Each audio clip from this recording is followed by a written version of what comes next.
नमस्कार, स्वागत है आपका। आप देख रहे हैं खास पेशकश। मैं हूं आपके साथ लवी गुंबर। विजय दिवस हमारे लिए, हमारी सेना के लिए सबसे गौरवपूर्ण दिन। हर ओर पूरा देश इसे हर साल मनाता है और हर साल कई ऐसी कहानियों से हम रूबरू होते हैं जो हमें हैरत में डाल देती हैं। आज जिक्र कुछ ऐसी ही कहानियों का, करगिल में कुछ ऐसे किस्सों का जो इनसे अदम्य साहस का परिचय कराते हैं। आज जिक्र 17 साल पहले हुए उस युद्ध का जो हमारे लिए बना विजय दिवस।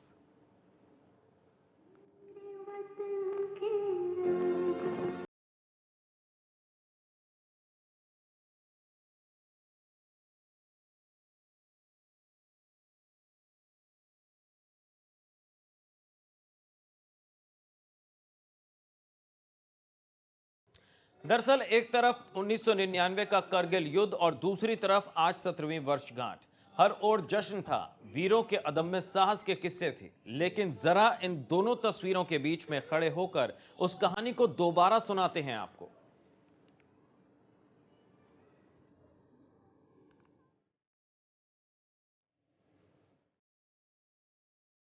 तो दो तस्वीरें आपके सामने हैं। करगिल 1999, जब भारतीय शूरवीरों ने अपने हौसले का, अपने पराक्रम का, साहस और उसका परिचय कराया और किस तरह से करगिल में जीत दर्ज की। वहीं 17 साल बाद भी आज हम श्रद्धांजलि देते हैं उन शहीदों को, उनकी बहादुरी को सलाम देते हैं, क्योंकि हर साल इस गौरव के दिन को, इस जीत को विजय दिवस के तौर पर मनाया जाता है।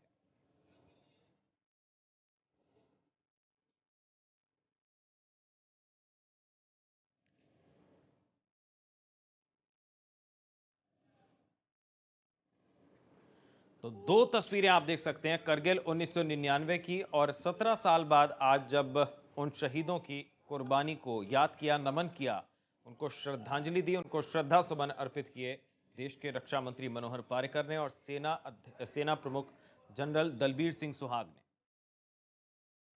तो पूरे देश को उन शहीदों पर नाज है।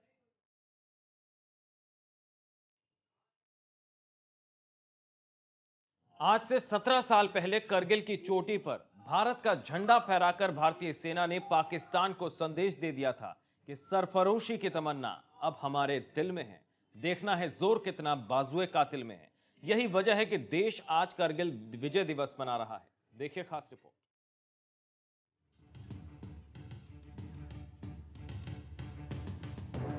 17 साल पहले की ही तो बात है जब देश के जाबाजों ने पाक की नापाक हरकतों का जनाजा निकालकर कारगिल में जीत का जश्न मनाया था। और आज पूरा देश उस जीत पर फिर से इतरा रहा है। लेकिन खुशी की खुमारी में उनका ख्याल दिल में रखना भी जरूरी है। विजय के उस उत्सव में हमने जिन सैकड़ों वीरों को खोया था, तब भारत मां के आंचल का कोना अनाथ हो गया था, क्योंकि उस वक्त भारत माता ने अपने आंचल से बेटे के नहीं बल्कि बेटे के कफन से अपना दर्द पोंछा था। आज से ठीक 17 साल पहले भारतीय सेना ने पाकिस्तान के नापाक मंसूबों पर पानी फेरकर एक ऐसा इतिहास रचा जिसे आज भी सारी दुनिया याद करती है।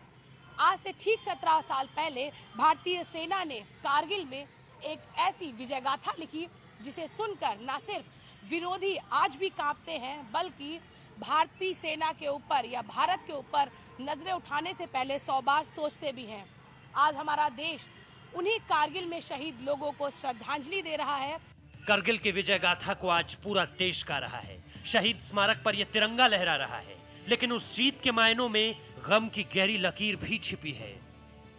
किसी के सर से उठ गया था पिता का साया, तो किसी ने अपना सुहाग खोया। किसी मां की ममता उजड़ी, तो किसी बहन की राखी हमेशा के लिए इंतजार ही करती रह गई। जिन्होंने एक इतिहास रचा था और पाकिस्तान के जो सेना थी उससे दो दो हाथ किए थे और आखिर में जीत भी हासिल की थी, उनके भाई हमारे साथ हैं। सर आप बताइए, अपने भाई को लेकर, अगर कैप्टन मनोज पांडे को लेकर बात करें, कितने एनर्जेटिक थे और क्या जो जोश था उनमें, वो हमेशा सिर्फ फौज में रहते समय या सामने भी नजर आता था? उन वो बहुत ज़्यादा एनर्जेटिक थे, बहुत ज़्यादा डायनेमिक थे, उनमें बहुत ज़्यादा जोश था। और बात सिर्फ फ़ौज की नहीं थी, वो बचपन से ही उनके अंदर ये जोश देखने को मिलता था। एक बहुत स्पेशल बात उनके अंदर थी, वो कोई भी काम कर रहे हों, कितना भी किसी भी एक्टिविटी में वो हों, लेकिन वो अपने देश के लिए जो मैंने उनके अंदर जज्बा देखा, एक अलग चीज़, मैंने एक अलग तरह का जुनून उनके अंदर देखा, वो हमेशा अपने देश के लिए कुछ करना चाहते थे। वो चाहते थे कि फौज में अगर मैं हूँ तो कुछ ऐसा काम कर जाऊँ कि ये देश याद करे और इतना बड़ा काम देश के लिए कर जाऊँ। और मुझे लगता है बहुत भाग्य की ये बात होती है कि जो इंसान सोचे वही चीज़ उसको मिल जाए। कहीं ना कहीं वो उन्होंने अपने एक इंटरव्यू में भी बात लिखी थी, जब एनडीए में उनसे पूछा कि why do want to join the arm forces, तो उन्होंने कहा था कि I want to get the Param Vir Chakra. मैं समझता हूँ बहुत बड़ी बात थी कि उन्होंने इस बात को सोचा और उनको मौका मिला शायद कारगिल की इस लड़ाई में, और उन्होंने वो काम कर दिखाया। बिल्कुल, अगर एक फौजी में शहीद होने का जज्बा ना हो तो शायद वो फौजी नहीं कहा जाएगा, और यही जज्बा था कैप्टन मनोज पांडे में। हमारे साथ में सर हैं। सर, आपका बेटा था सुनील जंग, जी हाँ, तो थोड़ा सा अगर सुनील जी के बारे में जानना चाहें। देखिए, मैं ये नहीं कहूँगी कि आपका बेटा शहीद हुआ, बल्कि मैं ये कहूँगी कि भारत माँ के नाम उन्होंने अपनी जिंदगी को दिया, तो क्या कहेंगे उनके बारे में? ये कि मनोज पांडे जी के बेटे और मेरा लड़का एक ही यूनिट के हैं, तो मेरे बच्चे के बचपन से ही उसको फौज में जाने का, जब वो 9th क्लास में पढ़ता था, बोलता पापा मैं नहीं पढ़ूंगा, मैं फौज में जाऊंगा। तो वो उसके भावना बहुत थे, लेकिन इतना किया उसने कि अपने देश के लिए और माँ बाप का नाम रोशन कर दिया उसने। उन शहीदों के हौसले ने ही तो इस मुल्क की सरहद की हिफाजत की थी। इसलिए सूबे की राजधानी लखनऊ में भी उन शहीदों की शहादत को सलाम किया गया, उनके परिवारों को सम्मान दिया गया। महामहिम राज्यपाल ने भी शहीदों को याद किया। शहादत जिनकी हुई है उनको तो हम आज कोटि कोटि प्रणाम करते हैं, लेकिन आज का दिन विजय दिवस है, कारगिल विजय दिवस। और कोई भी ऐसा विजय होता है, लड़ाई में लड़ते समय कोई भी सैनिक हो, उसका यदि मृत्यु आता है तो शहीद बन जाता है। लेकिन शहीद बनते समय वो देश को विजय प्राप्त करके गए, और इसलिए आज के विजय दिवस पर हम जब आनंद मनाएंगे तब उनको भी याद रखेंगे। बहरहाल विजय दिवस की ऐसी बेला में शहादत का ये सिला सालता है दिल को तो सुबक जाती हैं आंखें, क्योंकि जैसे ही रस्म अदायगी की कवायद पूरी होती है, शहीदों के परिजनों के आंसू पोंछने कोई नहीं आता। नेशनल वॉइस भी कारगिल के उन तमाम शहीदों की कुर्बानी को आज याद कर रहा है।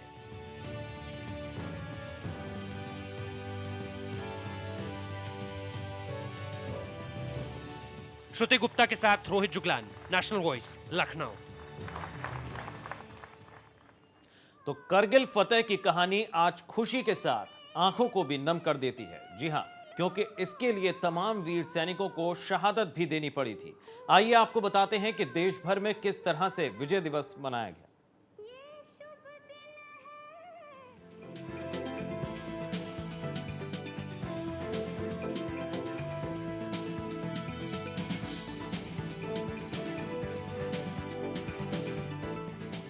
देश मंगलवार को 17वां कारगिल विजय दिवस मना रहा है।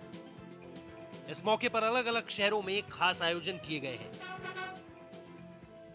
वहीं द्रास के वॉर मेमोरियल समेत कई जगहों पर शहीदों को श्रद्धांजलि भी दी गई। प्रधानमंत्री नरेंद्र मोदी ने भी ट्वीट कर शहीद जवानों को नमन किया है। प्रधानमंत्री, रक्षा मंत्री मनोहर पर्रिकर, थल सेना प्रमुख दलबीर सिंह सुहाग, नौसेना प्रमुख सुनील लांबा और वायुसेना प्रमुख अरूप राहा ने इंडिया गेट स्थित अमर जवान ज्योति पर जाकर शहीदों को श्रद्धांजलि दी।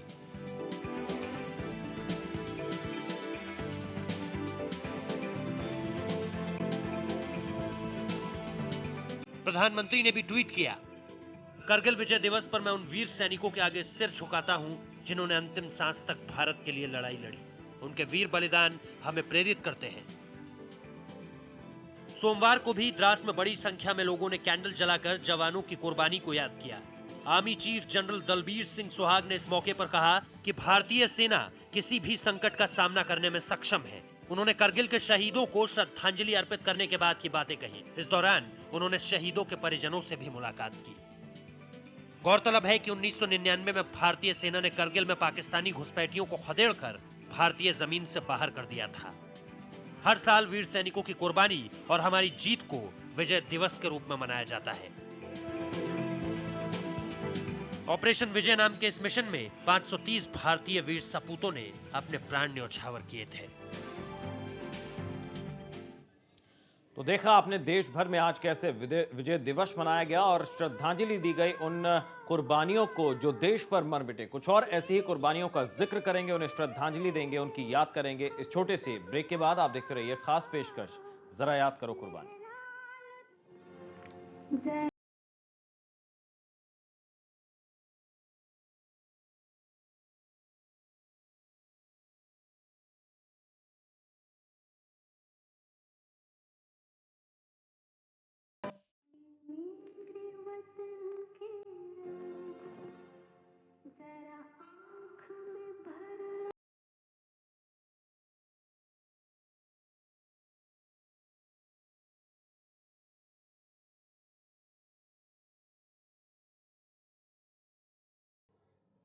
स्वागत है आपका ब्रेक के बाद। तो आप देख रहे हैं खास पेशकश, शहादत को सलाम। जी हां, सेना लगातार विफल हो रही थी तोलोलिंग को कब्जाने में, लेकिन फिर रणनीति को बदला गया और सामने आए मातृभूमि पर न्यौछावर होने वाले कुछ ऐसे सूरमा जिनके जज्बे को नेशनल वॉइस भी करता है सलाम। देखिए एक रिपोर्ट।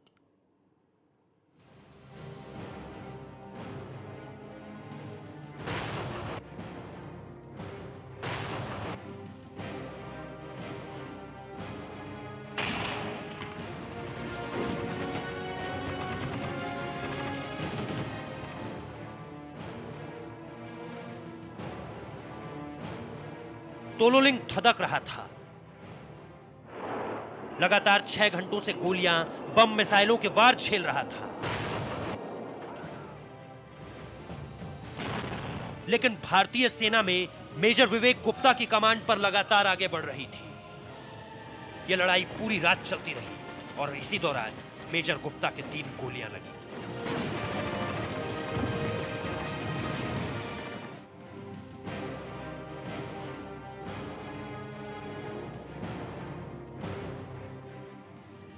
पूरी रात की मेहनत और बेजोड़ हिम्मत रंग लाई थी।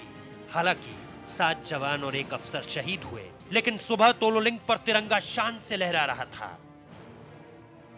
ऑपरेशन विजय में यह थी भारतीय सेना की पहली कामयाबी और जवानों का हौसला 7वें आसमान पर था।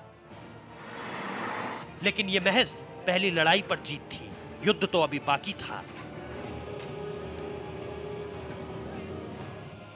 बाकी था पीक 5140 पर कब्जा और बाकी था पाकिस्तानी सेना को नियंत्रण रेखा के पीछे खदेड़ना।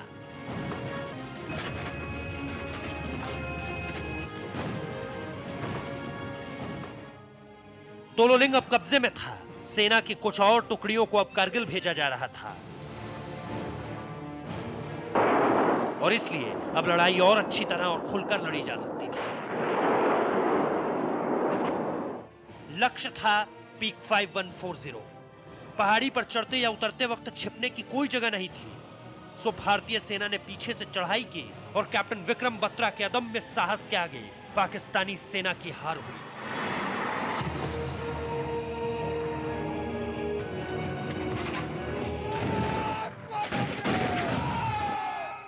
पूरी रात चढ़ाई करने के बाद सवेरा होने से 1 घंटा पहले ही कैप्टन विक्रम बत्रा अपनी टीम के साथ पीक 510 पर पहुंचे और दुश्मन को चुन चुन कर मारा। अच्छी बात यह रही कि इस ऑपरेशन में सेना के किसी भी जवान की जान नहीं गई और इसलिए कैप्टन बत्रा ने कहा था, यह दिल मांगी मोर। लेकिन अब सबसे बड़ी चुनौती थी पीक 4700, जहां से वापस जिंदा आने की कोई नहीं सोच रहा था। यह चुनौती मिली 2 राजपुताना राइफल्स और 18 गढ़वाल राइफल्स को। यह जंग भी रात में लड़ी गई। जवान पूरी ताकत के साथ आगे बढ़े, तब तक लड़े जब तक कि खून की आखिरी बूंद शरीर से नहीं निकली। सुबह हुई तो पाकिस्तानी बंकर खाक हो चुके थे, दुश्मन भाग चुका था और हिंदुस्तान ये पीक फतह कर चुका था। लेकिन रात की जंग में भारतीय सेना ने 22 जवान और 3 अफसर खो दिए थे। इसके बाद जिक्र खालूबार का है, जहां लेफ्टिनेंट मनोज कुमार पांडे की दिलेरी ने 111 गोरखा राइफल्स को खालूबार पर जीत दिलाई थी। इस जीत के साथ ही पाकिस्तान की रीढ़ टूटने लगी थी। पाकिस्तान का दांव उसी पर उल्टा पड़ने लगा था।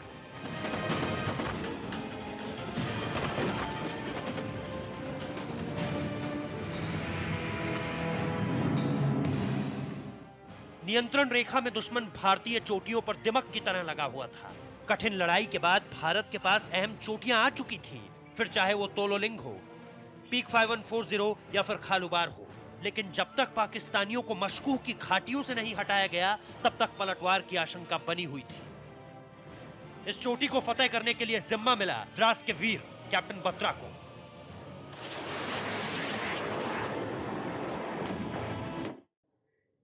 तो ये कोई आम कहानी नहीं है, किस्सा बेजोड़ जांबाजी का है, अदम्य साहस का है, देश के लिए मर मिटने के जुनून का है। ये किस्सा एक 22 साल के लड़के का है, वो लड़का जिसे सेना से जुड़े वो 6 महीने ही हुए थे, लेकिन उसमें इन 6 महीनों में अपना इतिहास की किताबों में नाम दर्ज करा लिया। कुल मिलाकर जब जब वीरता की बात होगी, उसका नाम जरूर आएगा।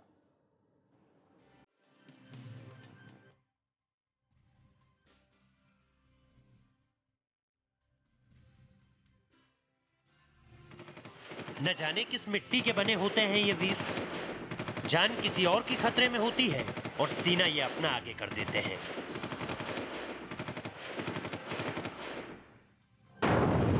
आंच माटी पर आती है और सींच देते हैं अपने लहू से। विजय दिवस के मौके पर हम आपको सुनाने जा रहे हैं अदम्य साहस की वो कहानी जो हर उस भारतीय के लिए सुननी जरूरी है जिसे इस देश पर गर्व है, जिसे इस देश की मिट्टी से प्यार है, जो सलाम करते हैं इन जवानों की जाबाजी को। और इसलिए शुरुआत एक ऐसे ही जाबाज से जिसने महज 22 साल की उम्र में सफलता के झंडे उन चोटियों पर गाड़ दिए थे जिन्हें समतल से देखो तो उनकी चोटी देखनी नामुमकिन थी। इतनी कम उम्र में ऐसी जाबाजी भारत में ही नहीं, पूरे विश्व ने इतने ऊंचे बैटलफील्ड पर पहले शायद ही देखी हो। और इसलिए तो ये माता पिता आज गौरवान्वित हैं जब पूरा देश विजय दिवस की 17वीं वर्षगांठ मना रहा है। आज मेरे ना बड़ी मिक्स्ड फीलिंग्स हैं। एक तरफ तो बहुत प्राउड फील होता है कि आज पूरा देश कारगिल के शहीदों को याद कर रहा है, लेकिन दूसरी तरफ मुझे थोड़ा सैड भी फील होता है क्योंकि मैंने अपना 22 साल का बेटा और उसके साथ 528 सोल्जर्स एंड ऑफिसर्स को खोया था, तो उसका मुझे दुख है। ये शुरुआत बड़ी ही अद्भुत थी। परिवार को कोई हैरानी नहीं थी कि उनका बेटा भारतीय सेना को ज्वाइन कर रहा है।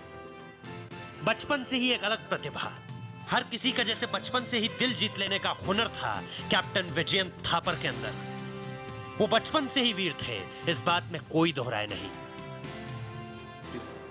तो उसमें उन्होंने एक पॉइंट ये लिखा था कि अगर हो सके तो आप वो जगह आके देखिए जहां भारतीय सेना ने आपके लिए आज अपना ख़त्म किया, आपके कल के लिए। तो एक तरह से मैं बंधा हुआ हूँ उस वादे से, क्योंकि मैंने उसी दिन प्रण किया था कि जब तक मैं जीवित रहूँगा और जब तक मैं जा सकता हूँ फिजिकली तो मैं जाऊँगा। ये एक सैनिक बाप का या सैनिक पिता का सैनिक पुत्र के साथ वादा है। बेटे की चंद आखिरी इच्छाओं में जो चंद बातें लिखी थी उनको पिता आज भी पूरा करते हैं और उस रणभूमि को किसी तीर्थ से कम नहीं मानते। और हो भी क्यों ना, अपने लहू से सींचा है भारतीय वीरों ने उस भूमि को। कैप्टन विजयंत थापर के घर पर हैं हम इस वक्त और तस्वीरें आप देख सकते हैं। ये करगिल वॉर की तस्वीरें हैं कैप्टन विजयंत थापर की, जो विजय चक्र से सम्मानित किए गए मरणोपरांत कारगिल युद्ध में जो वीरता उन्होंने दिखाई उसके लिए। मैं आपको चाहूंगा कि आप यहाँ देखें कि किस तरह से वो तमाम निशानियां मौजूद हैं जो करगिल में युद्ध के दौरान जिन परिस्थितियों में सैनिकों ने लड़ा। ये सबसे पहले उनके इंडियन मिलिट्री एकेडमी का जो सिल्वर मेडलिस्ट थे वो ओवरऑल, और उसके बाद ये प्रमाण पत्र वीर चक्र का, जिसमें साफ साफ ये लिखा है कि कार्रवाई के दौरान मातृभूमि की रक्षा करते हुए अपना सर्वोच्च बलिदान दिया। इसके अलावा ये कैप्टन विजयंत थापर का कमरा है जिसे पूरी तरह से उनके साजो सामान के साथ सजाया गया है। वर्दी आप देख सकते हैं जो उन्होंने वॉर के दौरान पहनी हुई थी, विजयंत जिस पर उनकी नेम प्लेट पर लिखा हुआ है। यही जैकेट था जिनको पहनकर वो लड़ रहे थे उस वक्त। और ये मैं दिखाना चाहता हूं कि किस तरह से जो एक लेगेसी चली आ रही है इस परिवार में कि फ्रॉम द टाइम ऑफ जो ब्रिटिश टाइम्स से और उसके बाद दादाजी, पिताजी, और उसके बाद सबसे आखिर में आप देख सकते हैं कैप्टन विजयंत की तस्वीर को। ये तमाम तस्वीरें इस बात को बताती हैं कि किस तरह से एक जज्बा था परिवार में, सिर्फ कैप्टन विजयंत में ही नहीं बल्कि पूरे परिवार में किस तरह से एक जज्बा था आर्मी को लेकर, देश सेवा को। ये तमाम उनकी ये फाइल्स हैं जिनमें उनकी तस्वीरें कैद हैं। उनके पिताजी ने उन्हें एक कैमरा दिया था जिसमें उन्होंने ये तमाम तस्वीरें कैद की थी, और ये तस्वीर आप देख सकते हैं, ये करगिल का हीरो कैप्टन विजयंत थापर, जिसकी तस्वीर आप इस वक्त देख रहे हैं। ये तमाम चीजें जिनको संभाला गया है, उसके बाद ये तमाम चीजें जिसमें हर चीजें, उनकी नेम प्लेट से लेकर उनकी घड़ी, वो जो कैसेट उन्होंने रिकॉर्ड कर भेजी थी, जो उन्होंने गीत भेजे थे अपने घर में, चश्मा उनका रखा हुआ है, थर्मस उनका रखा हुआ है। और ये मैं दिखाना चाहूंगा आपको, ये जो गोलियां हैं जो पाकिस्तान की तरफ से चली थी, ये वो गोलियां हैं जो भारत की तरफ चली थी पाकिस्तान की तरफ से। और ये आप देख सकते हैं, ये शेल्स, और उसके साथ साथ तमाम ये चीज़ें जो वहाँ पर करगिल से जुटाई गई हैं और एक याद बनाकर रखी गई हैं कैप्टन विजयंत थापर के। ये तमाम उस वक्त की तस्वीरें जब वो सेना में थे। महज 6 महीने का उनका ये करियर रहा, क्योंकि दिसंबर में उनकी ज्वाइनिंग हुई थी और उसके बाद किस तरह से जो है मई में कारगिल वॉर शुरू हुआ। ये मैं आपको बताऊं कि डॉक्टर मधु चतुर्वेदी ने उनके खत को जोड़कर एक कविता जो लिखी थी, और उसका इसमें जिक्र है, ये भी संभव है जब तक मिले पत्र ये, मैं सितारों में छिपकर निहारूं तुम्हें, मेरे अक्षर छुएं जब तुम्हारे नयन, मैं हवाओं में घुलकर पुकारूं तुम्हें। दरअसल उन्होंने अपने पत्र में ही इस बात का जिक्र कर दिया था कि जो अगला मिशन है वो कितना खतरनाक होने वाला है। और सबसे आखिर में मैं आपको वो दिखाना चाहूंगा कि जब उनकी दादी जी ने वो सम्मान लिया था राष्ट्रपति से, उस वक्त वीर चक्र उनकी दादी जी ने लिया था, जो वीरता उन्होंने दिखाई उस वक्त, जो सम्मान उन्हें दिया गया वीर चक्र के रूप में, और उनकी दादी जी ने किस तरह से उस वक्त वो लिया था। और सबसे आखिर में वो तस्वीर जो आपने कई बार देखी होगी, लेकिन उस तस्वीर के ऊपर जो वो वीर चक्र है, जो अदम्य साहस को दर्शाता है, जो दिखाता है कि किस तरह से विजयंत थापर ने, उस वक्त उनका जज्बा रहा होगा जब उन्होंने कहा अपने सीनियर कमांडिंग ऑफिसर को कि नहीं, मैं इन्हें छोड़कर नहीं जाने दूंगा। तो ये सब बताता है अपने आप में, ये सारे किस्से अपने आप में बताते हैं। ये चक्र, ये जो तमाम उन्हें अवार्ड्स मिले, जो एक शुरुआत से ही शुरू हो गया था, IMA से शुरू हो गया था जहां उन्होंने सिल्वर मेडल जीता, ये सारी चीजें ये बताती हैं कि वो जज्बा उनके अंदर था। उनके परिवार से बात करने के बाद ये पता चलता है कि वो कोई साधारण बालक नहीं थे जो आम चीजों पर अपना समय व्यस्त करें, जो आम चीजों पर जिद करें, बल्कि एक ऐसा वीर जो मातृभूमि पर न्यौछावर हो जाना चाहता था और परिवार से इस तरह की जो पालन पोषण हुआ था, जो लेगेसी में एक तरह से आया था कि देश के लिए कुछ करना है। और महज 22 साल की उम्र में, जब आमतौर पर बच्चे अपनी जिंदगी के फैसले नहीं ले पाते, ऐसे समय में कैप्टन विजयंत थापर ने जो किया है उसे नेशनल वॉइस का सलाम है। आज भी इस दिन को याद कर माता पिता गौरवान्वित महसूस करते हैं, लेकिन मां का कहना है कि आज भी उस क्षण के सामने आते ही एक मां का दिल जरूर कमजोर पड़ जाता है। लेकिन फिर बेटे की वो बहादुरी याद आती है, सेना में भर्ती होने से पहले वो कस्में याद आती है, याद आता है उसका बचपन, वो कैसेट, वो चिट्ठी और अनुभव। एक मां जैसे खुद को टूटते टूटते संभाल लेती है। बचपन से ही कैप्टन विजयंत थापर को सेना से लगाव हो गया था। सिर्फ पिता नहीं, दादा परदादा सभी तो आर्मी में थे और देश की रक्षा गुलामी के समय से करते आ रहे थे। और इसलिए फैसला कैप्टन विजयंत थापर ने भी यही किया कि वो IMA ज्वाइन करेंगे। लगन ऐसी कि IMA से जब वो पास आउट होकर निकले तो सिल्वर मेडल उनकी शोभा और बढ़ा रहा था। दिसंबर 1998 में वो भारतीय सेना का हिस्सा बन गए।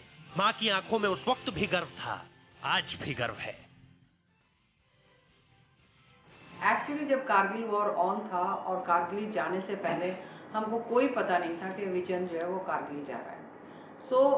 हमको फर्स्ट टाइम तब पता चला जब पहली विक्ट्री जो थी वो तोलोलिंग की विक्ट्री थी, जो एक हिस्टोरिकल विक्ट्री थी। तो वहाँ से तब पता चला जब हमने न्यूज़पेपर्स में पढ़ा कि 2 राजपूताना राइफल्स ने उसको तोलोलिंग को जीता है। और जब वो न्यूज़पेपर में आया तभी हमें पता चला। उससे पहले हमें उस टेलीकम्युनिकेशन का तो कोई सवाल ही नहीं था, कोई कम्युनिकेशन नहीं था। आज भी मां हर उस चोटी से वाकिफ है, हर उस पहाड़ी से वाकिफ है जहां उनके बेटे ने दुश्मनों के दांत खट्टे किए थे। आज भी उन्हें हर तस्वीर याद है, विजयंत से जुड़ी हर चीज के बारे में वो जानती है। ये वर्दी, ये मेडल, ये तमाम चीजें जो उनसे जुड़ी हैं, एक मां से सुनिए उनकी कहानी। जब खबर आई कि विजयंत वीर गति को प्राप्त हुए तो पूरा शहर मानो उमड़ पड़ा था इस घर पर। लाखों लोग जमा थे, पूरा का पूरा शहर बंद था, स्कूल बंद थे। हर कोई जैसे अपना अंतिम सलाम इस वीर तक पहुंचाना चाहता था, अपने इलाके के इस वीर के आखिरी दर्शन में जुटना चाहता था। ये कोई आम बात नहीं थी और इसलिए तो उनकी वीरता के लिए, अदम्य साहस के लिए, सीमा पर अपने कर्तव्य पथ पर बने रहने के लिए उन्हें मरणोपरांत वीर चक्र दिया गया। सन 1999 में कारगिल युद्ध के दौरान 22 साल के विजेंद्र थापड़ ने बहादुरी की मिसाल कायम की थी। द्रास सेक्टर में दुश्मनों से लड़ते हुए विजेंद्र थापड़ ने जान की बाजी लगा दी थी। विजेंद्र थापड़ के मरणोपरांत सरकार ने विजेंद्र थापड़ को वीर चक्र से नवाजा। 2 राजपुताना राइफल्स के कैप्टन विजेंद्र थापड़ की शहादत पर आज पूरे देश को नाज है। कैमरा पर्सन सुमित मावी के साथ इंद्रसेन यादव, नेशनल वॉइस, नोएडा। तो करगिल युद्ध में शहीद हुए सभी भारतीय जाबाजों को हमारा सलाम। अभी के लिए बस इतना ही। लवी गुंबर को दीजिए इजाजत। जय हिंद।